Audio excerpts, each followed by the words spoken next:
pesca industrial, esses são subsidiados. Não é?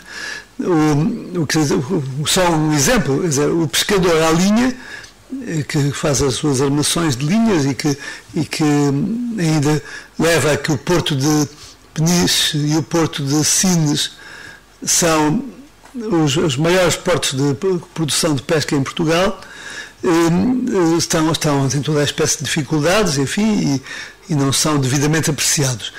Enquanto que eles são os únicos que conseguem fazer uma pesca seletiva, porque usando os anzóis de determinado tamanho, um certo tipo de discos e escolhendo os locais onde vão pescar, sabem o que é que vão pescar. Por exemplo, nos últimos anos começaram a pescar o peixe-espada preto, que era uma variedade que ninguém pescava e que é hoje o maior rendimento da pesca ali.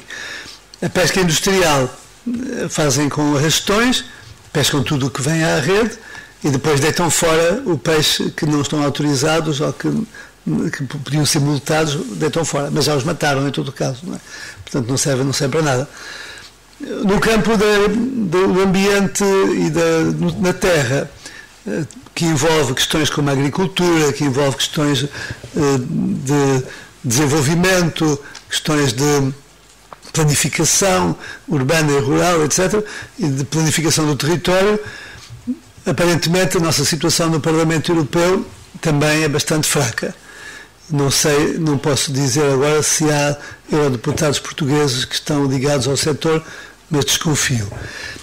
Creio que para que a democracia funcione, para que, de facto, os eurodeputados portugueses representem o interesse do povo português, é indispensável que haja uma negociação com os partidos políticos antes do voto. Ou seja, as organizações ambientalistas portuguesas deviam exigir dos vários partidos e saber se têm em lugares elegíveis pessoas da vossa confiança, pessoas que sabemos que são dos nossos e que estão connosco e que defendem aquilo em que acreditamos.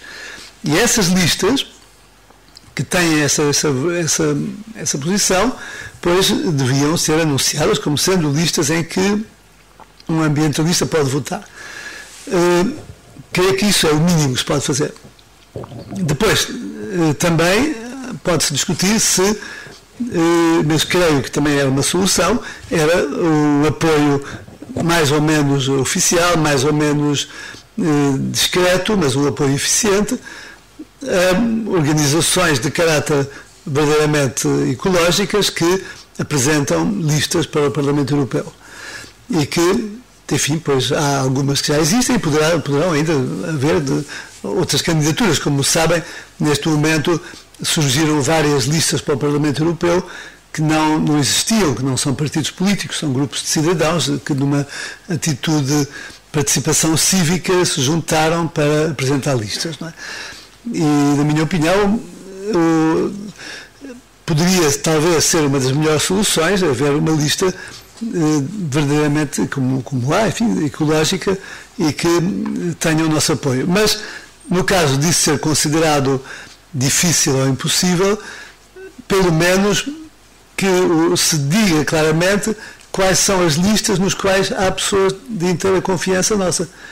De resto, deixar que as eleições para o Parlamento Europeu aconteçam como até agora, em que há enfim, as pessoas vão votar pelo clubismo, porque o meu clube é este, o meu clube é aquele, e não se pede nada em troca. Isso não é democracia, não é nada. Isso é clubismo, é partidarismo, é o que se quiser, mas não é democracia. E, portanto, não se admirem, não nos podemos admirar que hoje em dia a intenção de voto para as eleições europeias andam à volta de 25% dos eleitores. Por outro lado, o facto de haver muito poucos portugueses que tencionam votar também facilita a que um grupo organizado, grupos de pessoas organizadas, têm mais possibilidades de colocar pelo menos um eurodeputado de nossa confiança. Porque se o número de eleitores gerais, o número de pessoas que vão votar é muito menor, aquele número de 180 mil votos que era preciso para eleger um deputado para o Parlamento Europeu é certamente muito menor, porque só será 25% desse número de eleitores será suficiente para ter um deputado. Não é?